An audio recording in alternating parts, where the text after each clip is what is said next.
West Denver. Sleep deprived and heavily caffeinated. All right, let's do this then. This is the Jeff and Bill Show. I don't agree with that. They don't always agree, but hey, at least they have coffee. Coffee. And each other. I love you, man.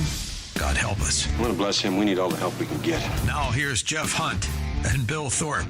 The Jeff and Bill Show on News Talk 8 a.m. in the Mile High City on this KNUS. Tuesday, October 28th, 2025. Good morning, Denver, Colorado. You've tuned in to the Jeff and Bill Show, News Talk 710 KNUS. Perfect song to kick off this hour as the good guys riding to the rescue. Aurora police car chases skyrocket after stolen car policy change. A consent decree report says. This coming from our friends at the Denver Gazette. The number of Aurora Police Department car chases increased exponentially after the department changed its pursuit policy in March, according to the latest independent consent decree monitor report. Meanwhile, I found this fascinating, the number of SWAT incidents has decreased. The report released in October covering February 16th to August 15th also discussed officer-involved shootings. While APD has made meaningful progress in many areas of the consent decree in this reporting period, it is important to remember that all of those accomplishments can be undermined by a single incident that erodes public trust, the report said after summarizing recent officer-involved shootings, adding that the department needs to make sure that it conducts unbiased investigations and learns from each critical incident. The Aurora Police Department faces multiple lawsuits over the use of force.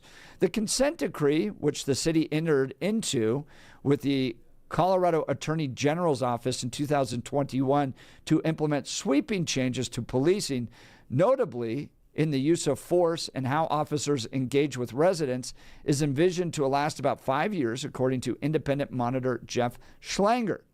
In the most recent reporting period, Aurora police were following a new pursuit policy adopted March 5th that allows officers to pursue stolen cars. Imagine that, which they previously were not allowed to do. In the previous reporting period, October 1st, 2024 to February 15th, there were 3 pursuits. That is what? October, November, December, January, February. So that's 5 months. Okay. 5 months in the city of Aurora, they had 3 car pursuits. Between April 1st and August 15th, there were 107, with 80 of them for stolen vehicles, according to the latest pursuit.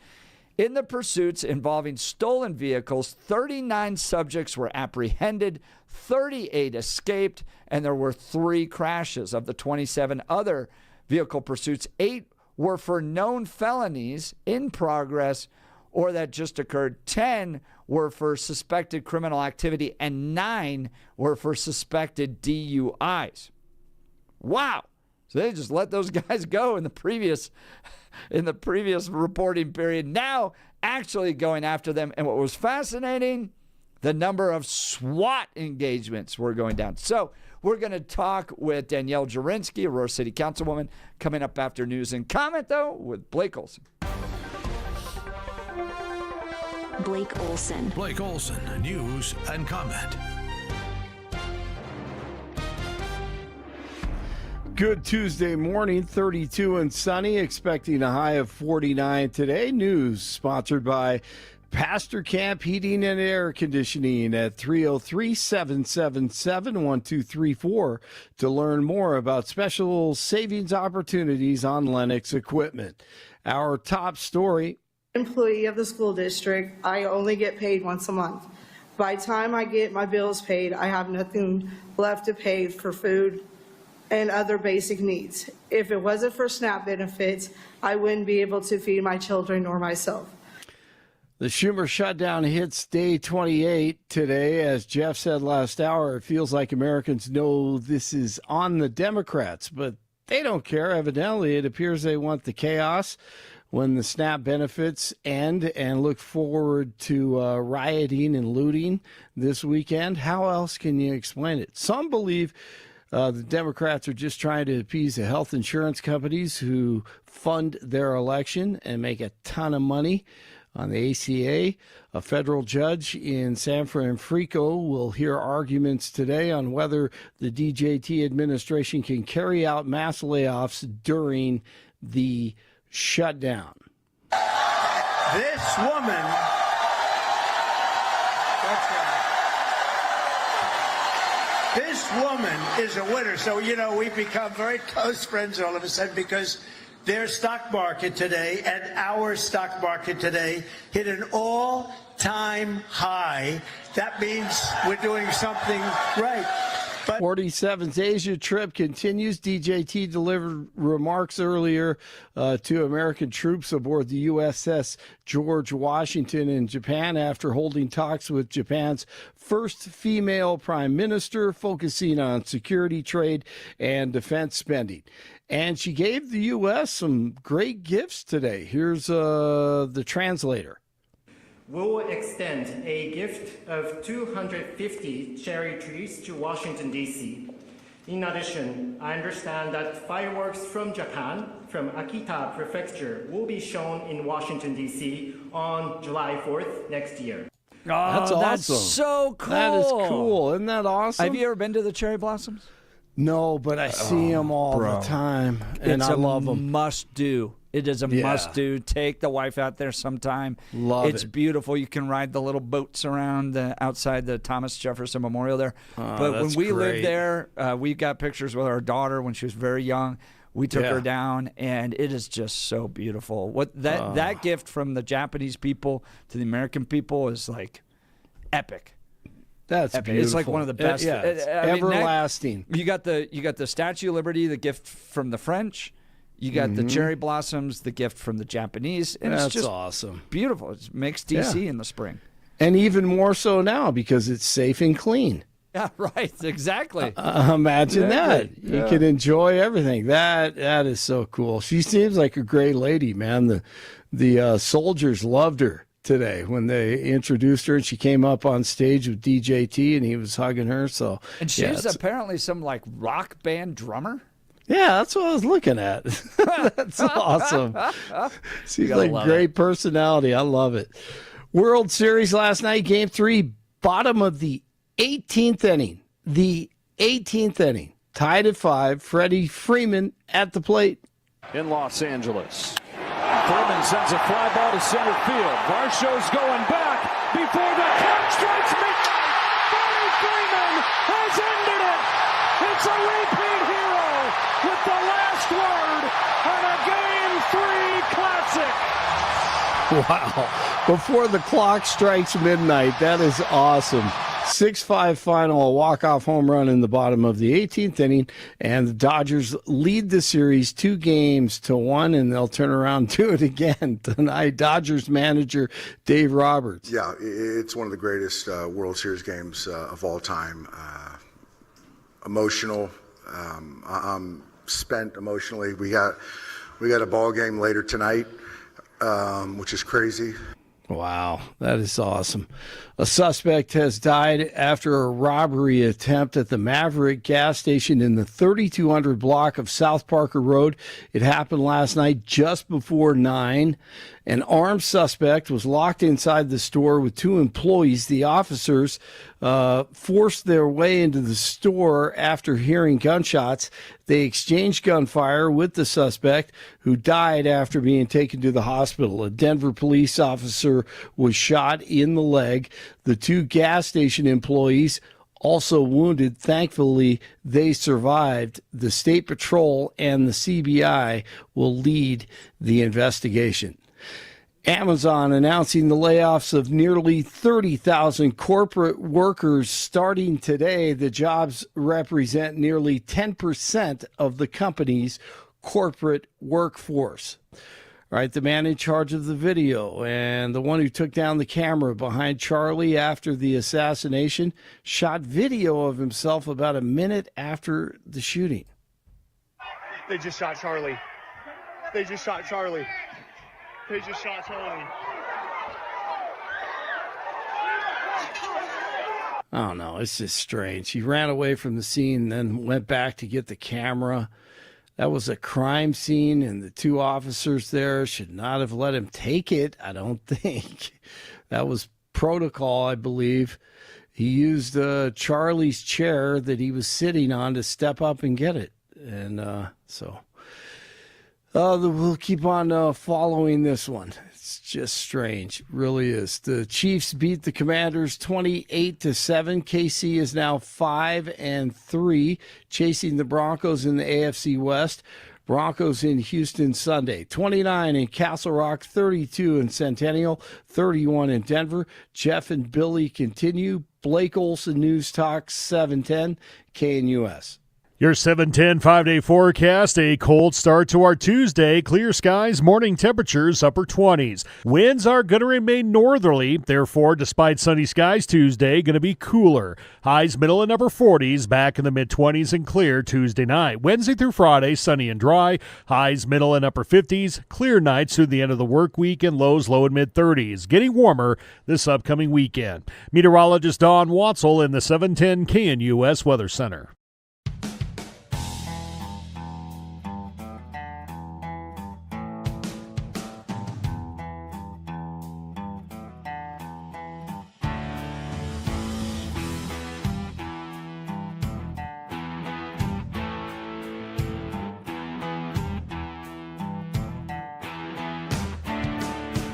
Welcome back to the Jeff and Bill Show. We're going to be joined here in a minute by Danielle Jurinsky, Aurora City Councilwoman. Let's talk gyries. Folks, my wife and I have been talking about updating our home for a while. We took a big first step. We went to the gyries location in Parker, and let me tell you, it was an absolutely fantastic experience. We got to sit down with professional designers, and they showed us an incredible selection of Hunter Douglas custom blinds, shades, and shutters. Look, I'm a little overwhelmed about home improvement. I'm not an expert in it. My wife typically has lots of questions. And to be able to sit down with a designer and walk through all the potential variable options with regards to blinds for our home was a great experience for her and for me. We walked through everything, and they helped us find a perfect option to enhance the look and functionality of our home. So whether your curtains are clashing or you just want a fresh look, Gyries has the solutions. Their designers are the experts, and they can help you with everything from window treatments to full room decor. Here's the best part. They offer a personalized in-home consultation. They'll come to you. So you can get the same expert advice right in your own home. Do yourself a favor. Get started today. Visit Gyries.com to schedule your in-home consultation. That's GUIRYS.com. GUIRYS.com. Go see the great people at Gyries. You'll be sure to thank me. All right. Things changing in Aurora. Aurora police car chases skyrocket after stolen car policy change. Headline out of the Denver Gazette. To join us to give us some insight on all this is Danielle Jurinsky, Aurora City Councilwoman. Good morning, Councilwoman. Thank you for taking time to join the Jeff and Bill Show. Thank you.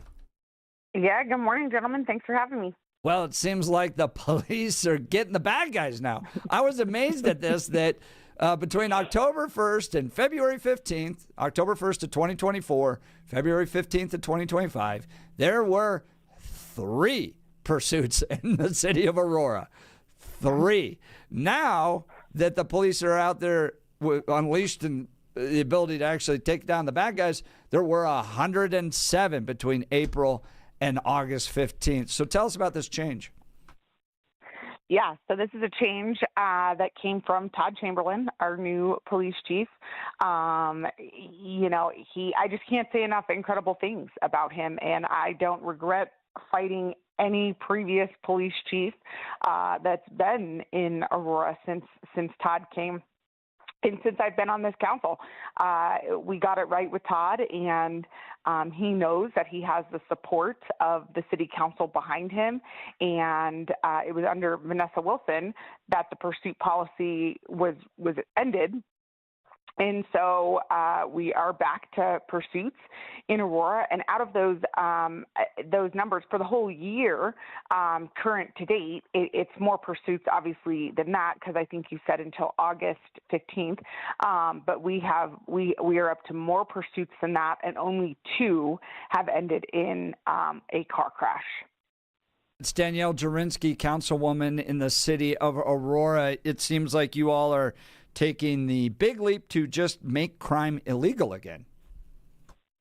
Well, that's right. I was criticized because I came on your show and I said that Democrats were making crime legal. But you know what? That's how it felt. That's how it seemed. All I can say is that the Aurora police are doing their job. They're catching criminals. Our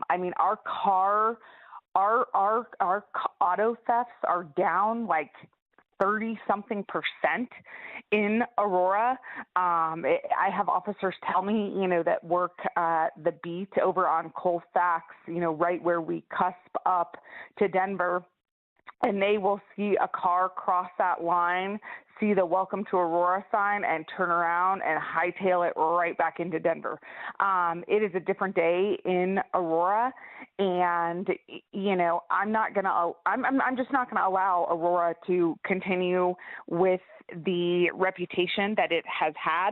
I think everybody certainly knows that I'm here in Aurora, and I want it to be known that Todd and like I said, crime is illegal.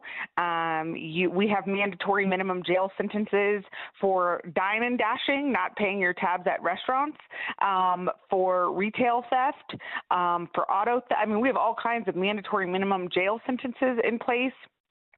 It is not the Aurora that it was when the other side had control of this council when I first got elected in 2021.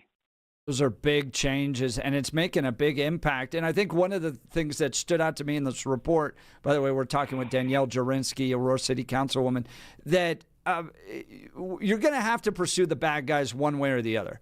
And if you don't get them in the pursuit, you're going to have to use the SWAT team to kick down the door. And so in light of higher arrests taking place with this stolen car policy change and the pursuits allowed to take place, you're not having to endanger the officers in a home barricaded situation by using the SWAT team. So when you arrest them out in the streets, you don't have to kick down doors to get them with SWAT teams, which just seems equally, if not more dangerous. Your thoughts? Oh, potentially, because in those types of situations, they turn into hostage situations very, very quickly. That's why we have hostage negotiators on our SWAT teams. Those types of situations can turn very dangerous very quickly. Not that a pursuit can't, but it is a much safer, quicker, and more reliable way to get the bad guy in custody quicker and safer for them, for the public, for the officer. It really is, Jeff and Bill, it really is just a new day in Aurora. And I don't care what anybody has to say, Aurora. You guys know how I feel about Aurora. Straight out of Aurora. I will straight out of Aurora, and I will not allow, the opinion, the image, the rhetoric to be Aurora, because I know Aurora for what it truly is. And there are so many good people here and so many people who have put their foot down and said, no more, we won't tolerate that. And we're going to further prove that next Tuesday on Election Day. Yeah, let's talk about that. What are your constituents saying? You're up for re-election. Are you going to win? I'm going to win. Love to hear it. I love the confidence. What are you hearing from your constituents? They're a crime.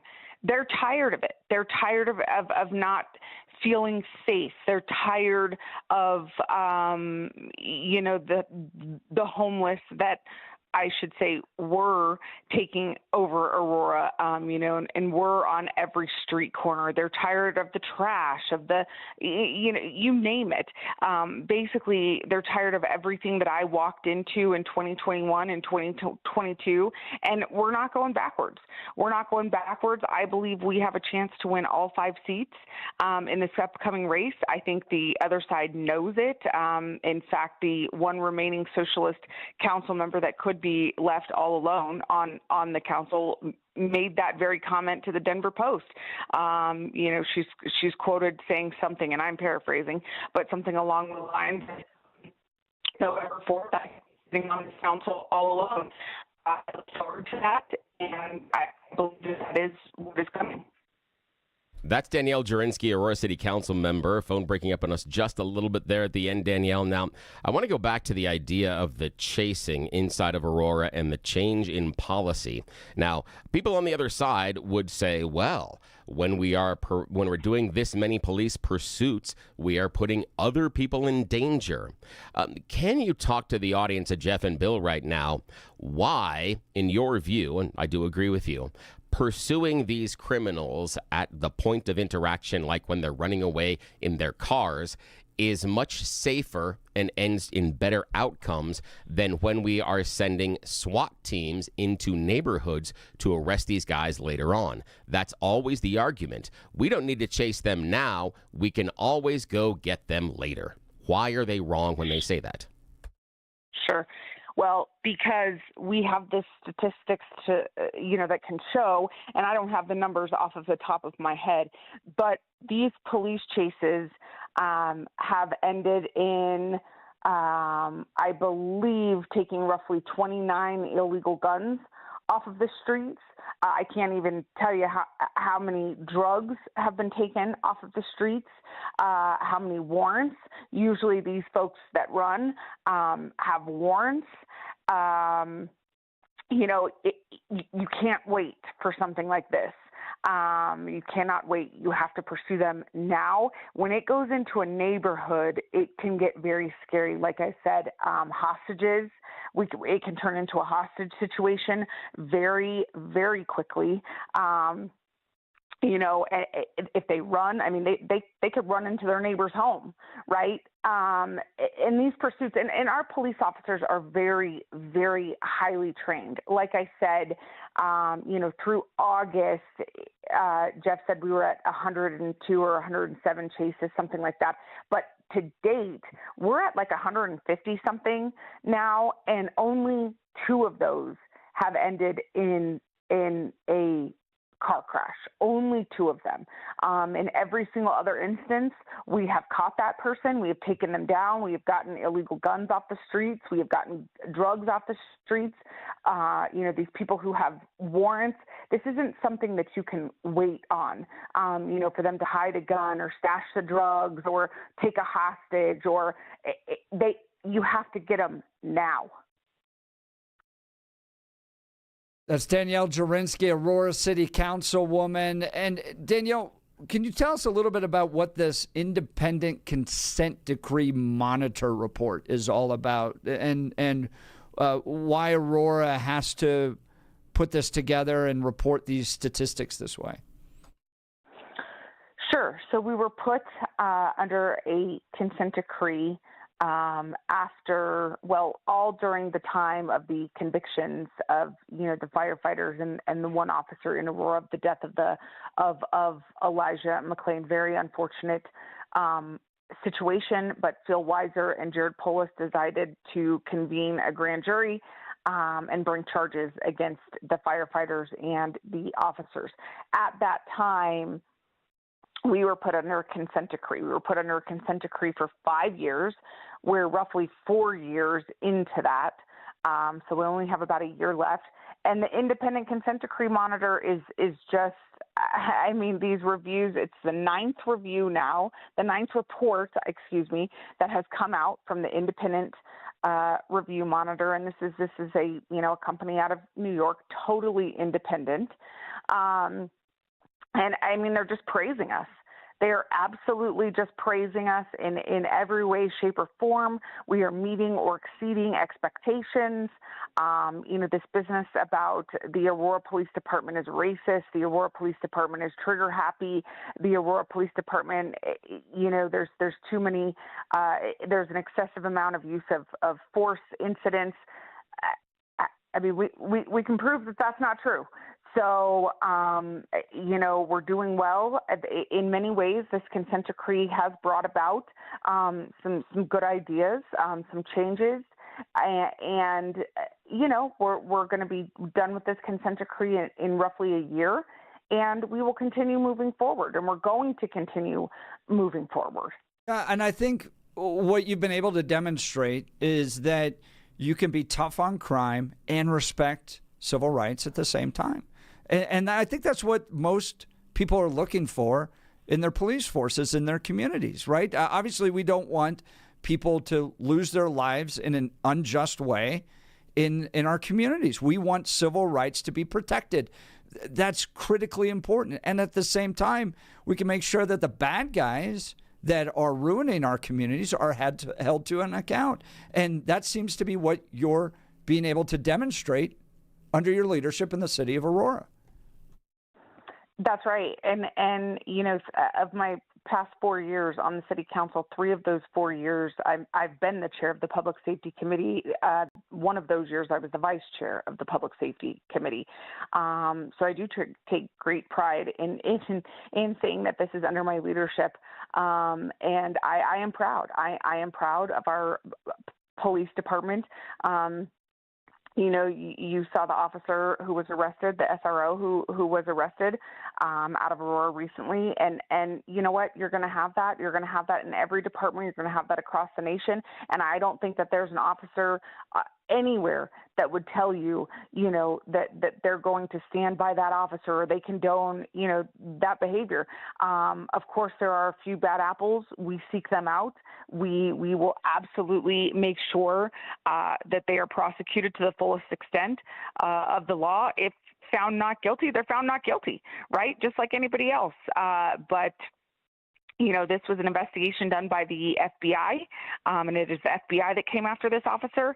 But like I said, for the most part, 99% of men and women who put on the uniform every day are truly there to protect and serve, and that is what they're doing. They're doing their job, and just as much as we want to see everybody in Aurora go home at night, we want to see people follow the law, we want to see our police officers go home at night, and we're going to ensure that happens. We are working very, very hard. We don't want to violate anyone's civil rights. But if you have committed a crime and you find yourself in Aurora, like I said, I've said this so many times. It's not just these red cities and these red counties that get to talk like this anymore. I am straight out of Aurora, Jeff, and welcome to Aurora. You come to Aurora and you commit a crime, we have mandatory minimum jail sentences on the books. There's red cities and red counties that can't even say that. So we are taking this seriously, and I hope that the rest of the state really starts to wake up and pay attention to what is going on in Aurora, especially the next Tuesday, because I believe after the election, there will literally on an 11-member council be one Lone Ranger sitting left all alone, a member of the Democratic Socialist Alliance Party. Yeah, what a message to send to New York City as well as they go towards the DSA. Aurora proving that a blue community that doesn't embrace these kind of socialist ideologies can actually flourish better. And speaking of that, we're talking with Danielle Jurinsky. She's Aurora City Councilwoman at large. She's up for re-election next Tuesday, a week from today. Now, it's a vote for 2, and according to Ballotpedia, there's 5. Okay, so not only should they vote for you, who else should they vote for? They should vote for Amsalu Kasau. He is an incredible human being. He's an Ethiopian immigrant. He came here 18 years ago. He is currently get this, currently a lieutenant at the Geo Ice facility. He came here the legal way, learned English, is raising a family and living out his American dream. And he cannot stand to see what happened under the Biden administration with our open border, and all of these folks who came here not the right way. And he worked very hard. He's one of the proudest Americans you'll meet. And so please vote Danielle Jurinsky and Amsalu Kasau at large in Aurora. And it is too late to mail your ballot in if that is what you do. So at this point, I really encourage you to take your ballot straight to a ballot box or go vote in person. Danielle Jurinsky, you can support her and learn more about her candidacy by going to DanielleForAurora.com. DanielleForAurora.com. Things changing in the city of Aurora, which is just wild to me. Headline out of the Denver Gazette: Aurora police car chases have made a difference, or that have skyrocketed after the stolen car policy changed, has made a difference in how police are pursuing the criminals, and these battles are resulting in the bad guys getting put behind bars, SWAT no longer having to go into neighborhoods. It's making the community safer, and it's in a big part because of Danielle Jurinsky's leadership. Danielle, thank you so much for your time this morning. Yes, thank you. Thank you, guys. I appreciate you so much. Talk soon. All right, let's talk advanced hair restoration. Guys, if you're losing your hair, you need a simple solution that works. You want the best modern technology with top-rated physicians, something that's guaranteed to work. Guys, you need Dr. Tanya Pauls and her team at Advanced Hair. They've completely redefined hair restoration, from the experience itself to their unmatched results: receding hairline, bald spot, thinning hair. Address them all with Advanced Hair's simple one-day treatment in a calm, relaxed environment. With the most experienced professionals, Advanced Hair has performed tens of thousands of these breakthrough treatments. And get this, your own natural hair begins to regrow the very next day. No one in Denver can offer anything like the Advanced FUE found at Advanced Hair, and I highly recommend their team. It starts with your free consultation. Call 720-459-HAIR. If you qualify, you'll also get $250 off and 250 free hair grafts. Refine your hairline with the team that's redefined hair restoration. 720-459-HAIR or advancedhair.com. 720-459-HAIR, advancedhair.com. Bill, you're an Aurora resident. Yes, I am. Do you think Danielle wins? I do. I do think she wins. The other gentleman whose name I can't pronounce, I think he's got a tougher row. I think, Steve the Beard has got a really, really strong shot. I think Danielle, because she's at large, is going to help. That's I think, going to be an advantage for her, rather than some of these neighborhoods. The neighborhoods can skew a little bit more. But overarchingly, I have seen Aurora residents, just in, again, anecdotal interactions, regardless of political affiliation, to be very happy with the direction the city has taken. So, I think she absolutely is going to get reelected. The others, I think, again, you never know. You never know. Right. I don't know in the previous elections how close the margins were and how strong the other candidates are. And what I am seeing, though, is many, many more, and this is nothing more than just eyeballs. I'm seeing a whole lot more Danielle Jurinsky and Steve Sundberg and the other guy, those signs, than their opponents. So I may just be traveling in the wrong areas, in the wrong places at the wrong times, but in my travels in and around Aurora, I'm seeing a lot more campaign activity for them than I'm seeing on the other side. So that's what also leads me to believe they probably have their wind at their back, because if the others felt a little more momentum, I have a feeling I would see them a little more often. That's just me. I could be totally wrong. Suzanne texting in, she thinks Danielle's too much of a firebrand and won't support her. What's your response to that? I think that the way in which Danielle is a firebrand actually garners her support. And this is what I have said, and I don't know if this is fair to do this on the air, but Danielle, in my opinion, is at her best when she is being herself. when she doesn't try to be a politician, when she's not trying to deliver a political message, she is golden. Regardless of whether or not you agree with her, her messaging, her charisma, her ability to communicate is fantastic. It's when she tries to play a more political game, I think she stumbles simply because it comes across as not being as genuine, because that's not who she is. But I think there are other people that we can have as examples that are firebrands, but they do it based a heck of a lot more on their brand of politics. And here's the two examples I would give would be they're going to be national, not local, but it would be AOC and Chip Roy.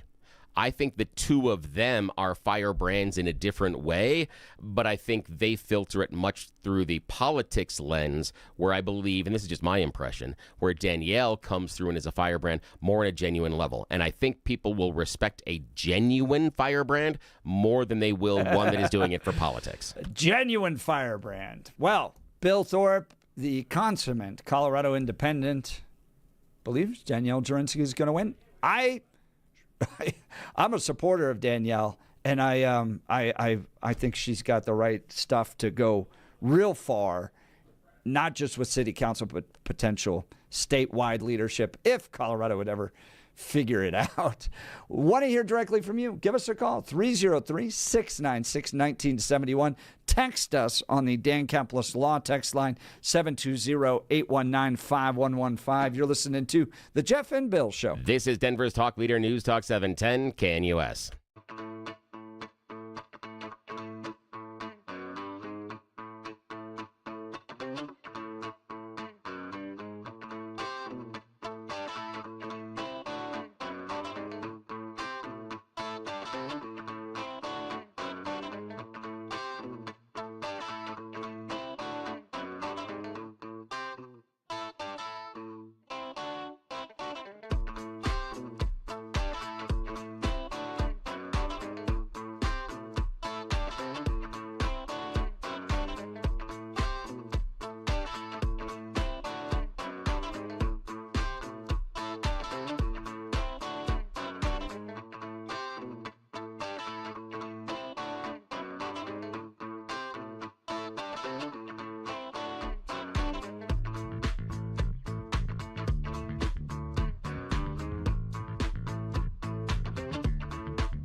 Welcome back to the Jeff and Bill Show. Headline out of the Denver Gazette: Aurora police car chases skyrocket after stolen car policy change.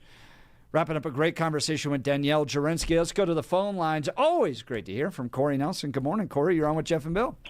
Yeah, good morning. Hey, good morning, guys. Good morning, guys. As you know, in January, I retired from being an assistant city attorney for the city and county of Denver, where I used to run the Denver Civil Public Nuisance Abatement Program, where we would take action against vehicles involved in crime, such as street racing and police chases.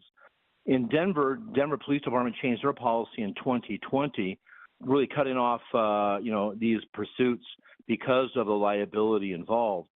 What happened then is in 2020, Denver City Council added the predicate offense of eluding of a police officer to the definition of a public nuisance.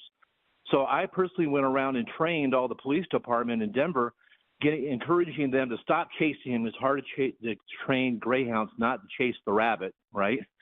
And the idea was, hey, just get a good ID on the vehicle. We'll find it later, tow it in. And I would file civil lawsuits against the vehicle seeking to extend its impoundment for up to a year because of its involvement in crime. And the very first vehicle we took was involved in in two chases with the same officer on the same weekend. I went hard after the owner of the vehicle, who we think was the driver. It's a separate issue for the criminal side. But he realized that he couldn't afford it wasn't his best interest to litigate the case, so he signed the vehicle over to us. And we had, as part of the public relations and training option, we took the officer who was involved in the chase, brought him out to the recycling center, and he pressed the button to crush the vehicle into a nice big heavy paperweight.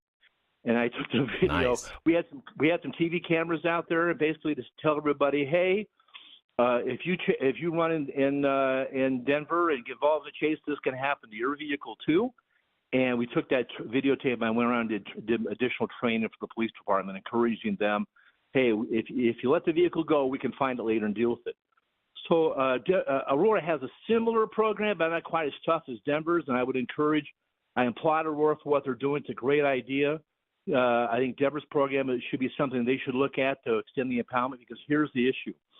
These vehicles are involved in chases. Obviously, the bad guy wants to get away, thinking that if they get away, they're not going to be able to identify them. So the idea of chasing the bad guy later using the SWAT team, if you can identify the bad guy, know where he's at, fine, but a lot of times you don't know. These vehicles are either A, stolen, B, operated by the driver involved in the chase, or C, the vehicle's owned by a relative or friend of the bad guy, usually a girlfriend. I can't tell you how many times I deal with girlfriends or grandmothers who put their name on the finance papers because the bad guy couldn't get the financing, loan to get a car. And so we have to deal with the grandmother, the girlfriend, the uncle, the parent, of the bad guy who we think was involved in the chase. We may not know who the driver was because they got away, but we're going to keep, in Denver, we would keep that vehicle in the impound facility for a few months to make sure that they understood that they have some liability and responsibility for what their property does in our community. I'm really unfortunate. I took this idea to Parker Town Council, and they're not interested in following that program. But Westminster has, Greenwood Village has, a lot of other municipalities are taking this kind of program. One thing I also want to mention is that, I think Denver has made some mistakes, including the fact that their policies don't even allow their helicopter to be used in following vehicles in a police chase. Go figure. But finally, the last thing I want to mention is that the future, I know what the future is going to be with technology, because I've talked to representatives from the Taser Corporation, and they have plans to roll out basically drones that would be attached to the top of police vehicles and can be deployed instantaneously from police vehicles. So if you get involved in a chase, eventually they're going to be deploying drones that can then follow the vehicle, and the police vehicles can back off, and they can chase them basically surreptitiously from a drone at a distance away. So that's the future. Yeah, it's and like Minority Report. Yeah, you and just I've seen the scan your ones- eyeball with little spiders. Too. And there's also the one where I've seen them, but targeting is difficult. But it shoots a small GPS, like an Apple AirTag, onto the back of the car as well. Yeah. Yeah, Denver has those. Those things are not 100% effective. They don't always successfully deploy, and not every vehicle has them. So that's the problem. But yeah, I had individual cases. That's how we followed the vehicle. Yeah, very successful. And so, part of that has been things like targeting. Again, the physics when both cars are traveling at a certain mile per hour, how fast it needs to be shot, and then also wind resistance. So there's a series of things there. But the idea of just launching a drone and watching it that way is pure genius, because it's basically just like a mini helicopter. And we've all done the thing, watching the police chases out of L.A. where they get that newscopter up there, and that becomes #1 must-see viewing inside of L.A. Yeah. Because they just watch the guy. Yeah, as far as where they're going. Yeah, I asked Denver police why they changed their policy. I could not get an answer. They changed their policy without any explanation. It's shocking to me. The most exciting thing I ever did in my life was doing a ride along with the Denver police helicopter. We did it at night. Oh my God, we were flying down 17th Street below the tops of these high rises. Talk about a blue thunder moment. Oh my God, it was exciting. So this thing's got amazing capacity, especially with infrared and FLIR and all these sorts of technologies they have. It's amazing what they can do, but it's very expensive to operate that thing. And the drones obviously be a heck of a lot cheaper. But I just wish Denver would change their policy. And I congratulate Aurora for their change in the chase policy. These guys go through a lot of training. And remember that out in Douglas County, they have that training facility that they built out there to help train law enforcement officers from every jurisdiction that wants to use it for chasing and doing other things out there at speeds. So congratulations to Douglas County for making sure we have the capacity to train these officers. Corey Nelson, always great to hear from you, my friend. Thank you for the phone call. Corey's line will be open 303-696-1971. We're talking Aurora City Council and the headline out of the Denver Gazette. Aurora police chases have skyrocketed, but in part because of a stolen car policy change. Prior to the last 6 months or so, they had a no pursuit policy. And so there were only 3 pursuits in the city of Aurora in 6 months. Then they changed the policy, new chief, new policy. 107 new chases took place, 80 of them for stolen vehicles. They're getting serious on making crime illegal again. What do you think? And is Danielle Jurinsky going to win her seat? Re-election? What do you think? Give us a call at 303-696-1971. Text us on the Dan Capitalist Law text line at 720-819-5115. You're listening to The Jeff and Bill Show. This is Denver's Talk Leader, News Talk 710, KNUS.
Welcome back to the Jeff and Bill Show. Bill, I found the campaign finance reports for the Aurora City Council.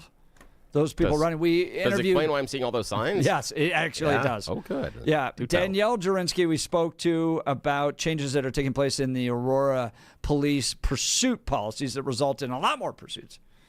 I mean, anything more than 3 is going to be a lot more, which is what was under the previous police chief. So Danielle Jurinsky getting tough on crime, and at least her leadership showing big in the contributions response category.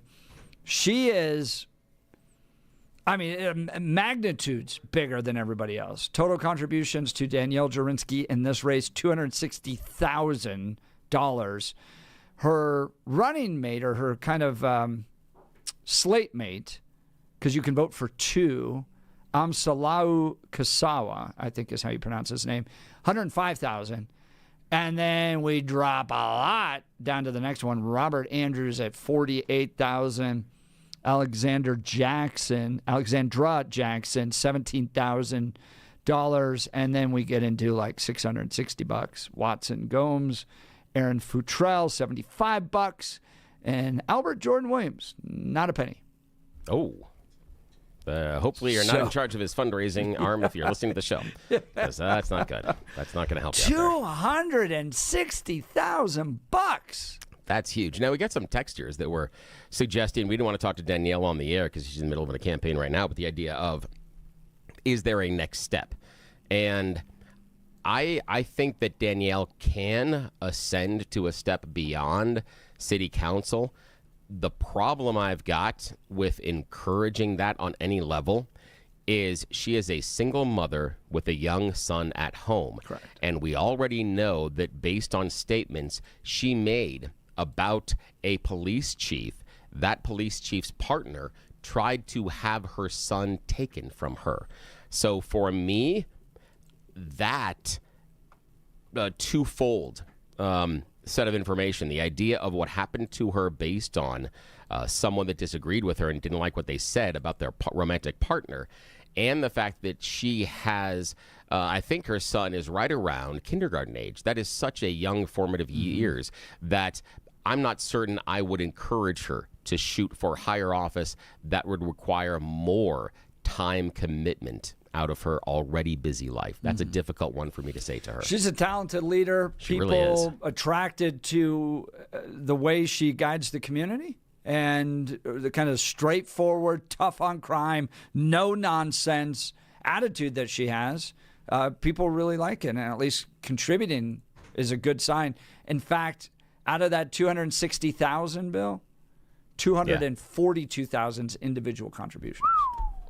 That's impressive.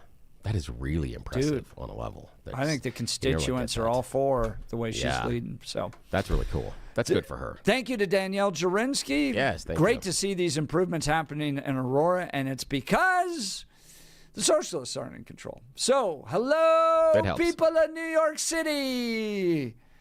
We got rid of the DSA off of the Aurora City Council, and things are better. So maybe, just maybe, don't elect DSA members to lead your city.